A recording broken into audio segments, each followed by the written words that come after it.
സത്യം പറഞ്ഞാൽ ദൈവം ഒരു ഫാൻസി ഡ്രസ്സുകാരനാണെന്ന് ഞാൻ പറയും. ചെമ്പ് സ്വർണ്ണമാക്കുന്ന വിദ്യ അറിയാവുന്ന ഒരാളുണ്ടായിരുന്നു. വിശ്വസിക്കുമോ? വിശ്വസിക്കാൻ പറ്റുമോ? രസതന്ത്രമാണത്, രസതന്ത്രമാണ്. ഇദ്ദേഹം എപ്പോഴും പറയുമായിരുന്നു, എന്നെ വിളിച്ചോണ്ട് പോകാൻ വിമാനത്തിലും മുരുകൻ വരും. നമ്മൾ ആഗ്രഹിക്കുന്ന രൂപത്തിൽ നമ്മുടെ മുമ്പിൽ വന്ന് നിൽക്കുകയാണ്. ശ്രീരാമനായും ശ്രീകൃഷ്ണനായും പരശുരാമനായും അല്ലെങ്കിൽ ബലരാമനായും അല്ലെങ്കിൽ ദേവിയായും ദുർഗാസര, ഇതെല്ലാം എനർജി ഒറ്റ സോഴ്സാണ്. അന്നുള്ള ആളുകൾ ഇത് കണ്ടുപിടിച്ചിട്ടുണ്ട്. പക്ഷെ അവര് കണ്ടുപിടിച്ചത് എന്താണെന്ന് മനസ്സിലാക്കാനായിട്ട് നമ്മുടെ പരിമിതികളുണ്ടായിരുന്നു. അത് കഴിഞ്ഞപ്പോഴത്തേക്കും അവിടെ ഇരുന്ന കണ്ണാടി താഴെ. ശരിയല്ലേ? ശരിയല്ലേ? ഞാൻ പറയണത് ശരിയല്ലേ? ഇപ്പൊ എന്നെ അറിയുമോ? ആരാണ് ശ്രീനിവാസപ്പയ്യ? ആരാണ് സാറ്? നമ്മളൊരു ഗസ്റ്റ് ആണ് സാറ്. ഗസ്റ്റ് അല്ല, ഈ ഫിസിക്കൽ ഫോമിൽ ഞാൻ ആരാണ്?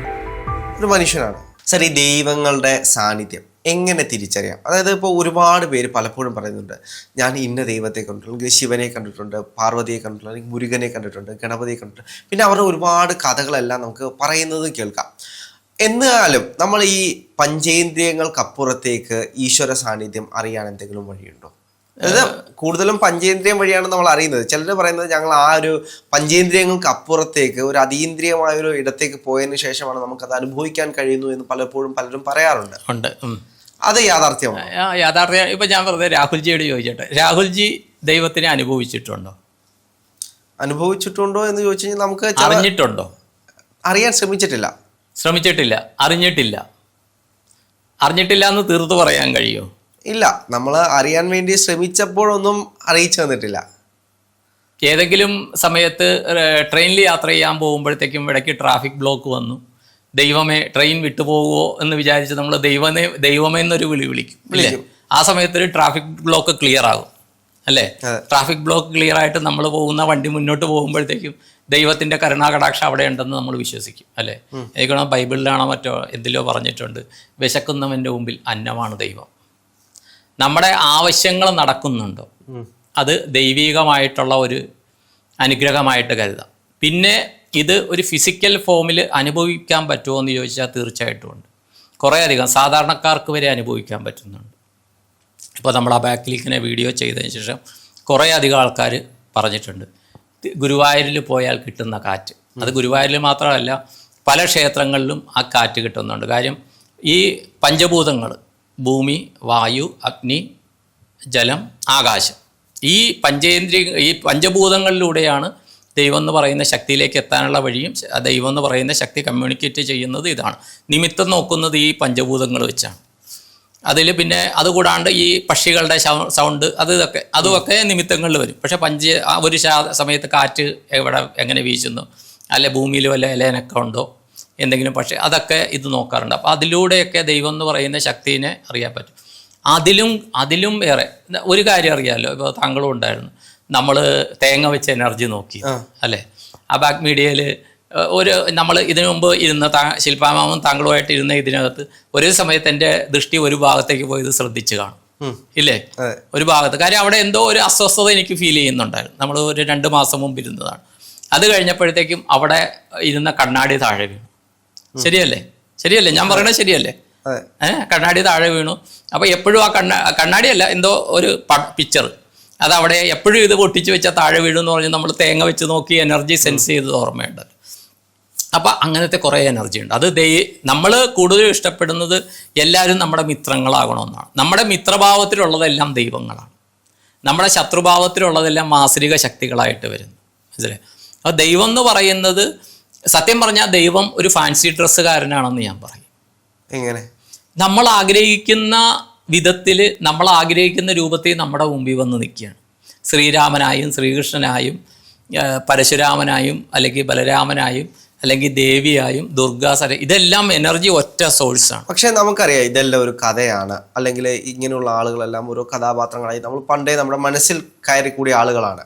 പക്ഷെ ഇതിനെ ഇങ്ങനെ കാണുമ്പോൾ നമ്മുടെ ലോജിക്കൽ മൈൻഡിൽ തന്നെ നമ്മൾക്ക് ചിന്തിക്കത്തില്ലേ ഇത് യാഥാർത്ഥ്യമല്ല, ഇത് നമ്മുടെ ഒരു ഇല്യൂഷൻ മാത്രമാണെന്ന് പലപ്പോഴും ചിന്തിക്കാറില്ലേ? ഇപ്പോൾ എന്നെ അറിയുമോ? ശ്രീനിവാസപ്പയ്യ സാറിന്റെ. ആരാണ് ശ്രീനിവാസപ്പയ്യ? ആരാണ് സാറ്? നമ്മളൊരു ഗസ്റ്റ് ആണ് സാറ്. ഗസ്റ്റ് അല്ല, ഈ ഫിസിക്കൽ ഫോമിൽ ഞാൻ ആരാണ്? ഒരു മനുഷ്യനാണ്. ഈ മനുഷ്യരൂപമുള്ള ഇതാണോ ഞാൻ? അല്ല, അതിനുള്ളിൽ എന്തൊക്കെയോ ഉണ്ട്. 1968 മുമ്പ് ഈ പറയുന്ന ശ്രീനിവാസപ്പൈ എന്ന് പറയുന്ന ആളില്ലായിരുന്നു. ഇനി കുറച്ച് കാലം കഴിയുമ്പോഴും ഈ ശ്രീനിവാസപ്പൈ എന്ന് പറയുന്ന ആളില്ല. ഇപ്പോൾ ശ്രീ രാഹുൽജിയുടെ മുമ്പിലിരുന്ന് സംസാരിക്കുന്ന ആളെ, രോഹിത് സാറിൻ്റെ മുമ്പിലിരുന്ന് സംസാരിച്ച ശ്രീനിവാസപ്പൈ എന്ന് പറയുന്ന വ്യക്തിത്വമുണ്ട്. ഒരു 100 വർഷം കഴിയുമ്പോൾ അന്നത്തെ ആൾക്കാർക്ക് ഇതുണ്ടെന്ന് വിശ്വസിക്കാൻ പറ്റില്ല. യൂട്യൂബിൽ കണ്ടു, മനസ്സിലായി. അപ്പോൾ മഹാത്മാഗാന്ധിനെ കുറിച്ച് ആരോ പറഞ്ഞിട്ടുണ്ട്, കാര്യം ഇനി വരുന്ന കാലം അങ്ങനെ ഒരു പച്ചയായ മനുഷ്യൻ ജീവിച്ചിരിക്കുമെന്ന് വിശ്വസിക്കുകയില്ല. നെൽസൺ മണ്ടേല, നമുക്ക് ഇന്നത്തെ നമ്മുടെ ഇതിൽ നെൽസൺ മണ്ടേല അനുഭവത്തിലൂടെ പോയ രീതിയിൽ ഒരു മനുഷ്യന് പോകാൻ പറ്റുമെന്ന് നമുക്ക് വിശ്വസിക്കാൻ പറ്റും? ഇല്ല, ഒരിക്കലും കഴിയില്ല. ഇപ്പോൾ ശ്രീകൃഷ്ണൻ്റെ രാജധാനി എന്ത് സംഭവിച്ചു എന്നൊക്കെ ചരിത്രം പറയുന്നുണ്ട്. ഈ പറയുന്ന പുരാണങ്ങളെല്ലാം ചരിത്രമാണ്. കാര്യം എന്താ വെച്ച് കഴിഞ്ഞാൽ നമ്മുടെ ആർക്കിയോളജിക്ക് അസിസ്റ്റൻറ്റ് ഡയറക്ടർ മറ്റേ മുഹമ്മദ് സാർ പറഞ്ഞിട്ടുണ്ട്, ചില പുരാണങ്ങളെക്കുറിച്ച് ഒരു പ്രമാദമായ കേസിനകത്ത് പുരാണങ്ങളിലുള്ള ഇൻഫർമേഷൻ എങ്ങനെ യൂസ് ചെയ്തു എന്നൊക്കെ അദ്ദേഹത്തിൻ്റെ ഇൻ്റർവ്യൂവിൽ. ഈ കഥകളെല്ലാം അന്ന് ജീവിച്ചിരുന്ന മനുഷ്യരെ കുറിച്ച് അവർ എഴുതി വെച്ചിരുന്ന കഥകളായിരിക്കില്ലേ? ഇപ്പം ചെമ്മീൻ എന്ന് പറഞ്ഞൊരു സിനിമ ഇറങ്ങി, കേരളത്തിലെ മലയാള പ്രശസ്തനായ തകഴി ശിവശങ്കരപിള്ള സാർ എഴുതി ഒരു കടപ്പുറത്തെ ജീവിതം പറയുന്ന ചെമ്മീൻ എന്ന് പറഞ്ഞ കഥ. അതിൽ പരിക്കുട്ടി അങ്ങനെ കുറേ കഥാപാത്രങ്ങൾ നമ്മളതിനൊക്കെ ജനിക്കുന്നതിന് മുമ്പ് ഇറങ്ങിയ സിനിമയാണെന്ന് തോന്നുന്നു. അത് പലരുടെയും ജീവിതങ്ങളല്ലായിരുന്നു. അതെ, ആയിരിക്കാം. ആണ്. ഒരു കാര്യം സത്യം എന്താണെന്ന് അറിയാം, നമ്മൾ ഈ പോയി എനിക്കിപ്പോൾ ഞാൻ പറഞ്ഞല്ലോ, എനിക്ക് 57 വയസ്സുണ്ട്. ഇപ്പോൾ താങ്കൾ അത് എത്തണമെങ്കിൽ കുറേ കഴിയണം, അതിൻ്റെ പകുതിയായിട്ടുണ്ടാകുന്ന പോലും സംശയമാണ്. ഇത് താങ്കളുടെ പ്രായത്തിൽ ഞാൻ ഇത് തന്നെയാണ് ചോദിച്ചുകൊണ്ടിരുന്നത്. ആ പ്രായത്തിൽ നമ്മൾ ചോദിക്കും. അതിൽ കുറച്ച് ഭാഗ്യവാന്മാർ, മറ്റേ അങ്ങനെ കുറച്ച് പേര് ഇവിടെ വരുന്നില്ല, അവരൊക്കെ ഭാഗ്യവാന്മാർ. കാര്യം അവർ ചെറുപ്പത്തിൽ അതിനെ മനസ്സിലാക്കാനുള്ള എന്തോ മുജ്ജന്മ സുഹൃതം അവർക്ക് കിട്ടി. പക്ഷേ കുറേ പോകുമ്പോഴത്തേക്കും നമ്മൾ ഫിസിക്കലി കാണുന്നതോ കേൾക്കുന്നതോ അല്ല സത്യം എന്നുള്ള യാഥാർത്ഥ്യത്തിലേക്ക് നമ്മൾ വന്നെത്തിയില്ലെങ്കിൽ അടുത്ത ജന്മത്തിൽ ഇത് സംഭവിച്ചിരിക്കും. കാര്യം ദൈവം എന്ന് പറയുന്ന ശക്തിക്ക് ആരുടെയും മുന്നിൽ വന്ന് പ്രത്യക്ഷപ്പെട്ട് ഞാൻ ദൈവമാണ് എന്ന് പറഞ്ഞ് നിങ്ങളെല്ലാവരും എനിക്ക് വോട്ട് ചെയ്യണമെന്ന് പറയണ പോലെ വോട്ട് ചെയ്യണമെന്ന് അവകാശപ്പെടേണ്ട കാര്യമില്ല. ഇതൊരു എനർജിയാണ്. ദൈവം എന്ന് പറയുന്നത് ഒരു എനർജിയാണ്. ഇപ്പോൾ നേരത്തെ നമ്മൾ ആറ്റുകാലിനെ കുറിച്ച് ഇൻ്റർവ്യൂ ചെയ്തിട്ടുണ്ട്. ആറ്റുകാൽ അവിടുത്തെ എനർജി ഞാൻ നേരിട്ട് അനുഭവിച്ചതാണ്. ഞാനും വിചാരിച്ചിട്ടുണ്ട് അവിടെ ഇത്രയും ആൾക്കാർ 10 ലക്ഷം അടുപ്പുകളിൽ ഈ പുക മുകളിലോട്ട് പൊങ്ങിക്കഴിഞ്ഞാൽ, ഇപ്പോൾ ഇവിടെ ഓഫീസിൽ വന്നപ്പോൾ ചന്ദനത്തിയുടെ പുക എനിക്ക് അസ്വസ്ഥത ഉണ്ടാക്കി. അവിടെ എന്താണെന്ന്, പക്ഷേ അവിടെ ആ പുകയില്ല. ഞാൻ ആ ആറ്റുകാലത്തിൻ്റെ സമയത്ത് പല പ്രാവശ്യം വീഡിയോ എടുത്ത് എൻ്റെ യൂട്യൂബിനകത്തിട്ടു, മനസ്സിലായി. ഒരു പറയുന്ന പ്രശ്നങ്ങളും ഇല്ല. കാര്യം ദൈവം എന്ന് പറയുന്ന ശക്തി, അല്ലെങ്കിൽ ഈ 10 ലക്ഷം അടുപ്പുകൾ ഈ തിരുവനന്തപുരം നഗരത്തിൽ പുകയുമ്പോൾ അതും ഗ്യാസ് വെച്ചല്ല, അടുപ്പ് ഒറ്റ പൊങ്കാല പോലും ഗ്യാസ് വെച്ചല്ല, മറ്റേ എന്താണ് ഇത് ഓല മറ്റേ ചൂട്ട് അതൊക്കെ വെച്ചാണ് കത്തിക്കണം. ഇതൊക്കെ പുകയണ സാധനമാണ് അല്ലേ. ഒറ്റ പൊങ്കാലയിൽ കരി പിടിച്ചിട്ടില്ല. ഞാൻ ഒരു 8-10 പേര് ഉണ്ടാക്കിയ പൊങ്കാല വാങ്ങിച്ച് കഴിച്ച്, അതിൽ മണ്ടപ്പുറ്റ് അല്ലെങ്കിൽ മറ്റേ ഒരു തെരളിയ അങ്ങനെ ഒരു സാധനമൊക്കെ ഉണ്ട്, അതൊക്കെ വാങ്ങിച്ച് കഴിച്ച്. ഇതൊന്നും അടി പിടിച്ചിട്ടില്ല. ഇതൊന്നും ഇവർ നോക്കിയിട്ട് കറക്റ്റ് പാകമായാൽ നോക്കുന്നില്ല. എങ്ങനെ സംഭവിക്കുന്നത്? ഇത് ദൈവത്തിൻ്റെ കരസ്പർശമല്ലേ. എല്ലാവരും ഉണ്ടാക്കുന്ന ഒരേ സമയത്ത് ഇത് ചെയ്ത് കുക്ക് ചെയ്ത് പോകുന്നു. ഒരു വീട്ടിൽ 4 അടുപ്പ് വെച്ചിട്ട് ഇതുപോലെ ചെയ്യാൻ പറ്റുമോ? ഇല്ല. ഇത് വ്യത്യസ്തമായ ആൾക്കാർ വ്യത്യസ്ത പ്രായങ്ങളിലും വ്യത്യസ്ത ദേശങ്ങളിലും വ്യത്യസ്തമായ സ്ഥലത്ത് നിന്ന് കൊണ്ടുവന്ന അരിയും ശർക്കരയും തേങ്ങയും എല്ലാം ഇട്ട് ഉണ്ടാക്കുന്ന കാര്യം ഒരേ സമയത്ത് ഇത് വേകണം. അവർ ഓരോരുത്തരും വെക്കുന്ന ചൂട്ടും അല്ലെങ്കിൽ കൊതുമ്പിൻ്റെ ഒക്കെ എണ്ണം വ്യത്യാസമായിരിക്കും അല്ലേ. ഒരേ സമയത്ത് ഇത് വേകണം, ഇത് ചെയ്യണമെങ്കിൽ അതിനൊരു സൂപ്പർ നാച്ചുറൽ പവർ അതിൽ ഇടപെടണ്ടേ? തീർച്ചയായും. പക്ഷേ ഒരു മനുഷ്യൻ്റെ നമ്മുടെ പരിമിതി എന്താണെന്ന് വെച്ച് കഴിഞ്ഞാൽ, നമുക്ക് ഈ പഞ്ചേന്ദ്രിയങ്ങളും പഞ്ചഭൂതാത്മകമായിട്ടുള്ള ശരീരം വെച്ചിട്ട് മനസ്സിലാക്കാനുള്ള പരിമിതികൾ നമുക്കുണ്ട്. ആ പരിമിതികളെ നമ്മൾ എന്ന് മറികടക്കുന്നോ അന്ന് ദൈവം എന്ന് പറയുന്ന ശക്തിനെ നമുക്ക് തിരിച്ചറിയാൻ പറ്റും. പക്ഷേ ഈ ശാസ്ത്രലോകം എപ്പോഴും ഇതെല്ലാം ഒരു സ്യൂഡോ സയൻസ് ആണ്, ഇതിനെല്ലാം തള്ളിക്കളയുകയാണ് പലപ്പോഴും ചെയ്യാറുള്ളത്. അതെന്തുകൊണ്ടായിരിക്കും? ശാസ്ത്രലോകം എന്താണെന്ന് വെച്ചാൽ, ശാസ്ത്രത്തിന് ഇപ്പോൾ സൂര്യനിലേക്കുള്ള ദൂരം എത്രയാണ്? 1 കിലോമീറ്റർ പറയുന്നുണ്ട്. ചന്ദ്രനിലേക്കുള്ളത് ആര് പോയി ഏത് മീറ്റർ വെച്ചാൽ ഇത് അളന്നത്? ഒരു ഏകദേശ ധാരണയാണ്. ഇത് തന്നെയല്ലേ പണ്ട് ഋഷീശ്വരന്മാരും പറഞ്ഞ, വലിയ വ്യത്യാസം വന്നിട്ടില്ലല്ലോ. ഇല്ല. പഞ്ചാംഗം ഇപ്പോൾ എൻ്റെ ഗുരുവിൻ്റെ അടുത്ത് ബ്രഹ്മശ്രീ കൃഷ്ണൻ പ്രാതിരി തിരുമേൻ്റെ അടുത്തൊരു പുസ്തകം ഉണ്ടായിരുന്നു. അന്ന് ഇതിനെയൊക്കെ ഞാൻ പരമ ഉച്ചമായിട്ടാണ് നോക്കുക. കാര്യം ഇനി വരുന്ന വർഷത്തേക്ക് പഞ്ചാംഗം ഗണിക്കാറുള്ളത്, ഏത് നക്ഷത്രം വരും, എന്ന് കറുത്ത വാവ് വരും, എന്ന് വെളുത്ത വാവ് വരും എന്നൊക്കെ പറഞ്ഞിട്ട് ഇനി വരുന്ന എത്ര വർഷത്തേക്ക് വേണമെങ്കിലും ഗണിക്കുന്ന ആ ഒരു അതിൻ്റെ ആ ഫോർമുലയുള്ള ഒരു ബുക്കായിരുന്നു. ഞാൻ തുറന്നു പോലും അത് നോക്കിയില്ല. മനസ്സിലായോ? അതിനകത്ത് അന്ന് അവർ എഴുതി വെച്ചിട്ടുണ്ടെങ്കിൽ ഇതിന് മെയിനായിട്ടുള്ളൊരു ഫോർമുലയെ കണ്ടോ ഇല്ലേ?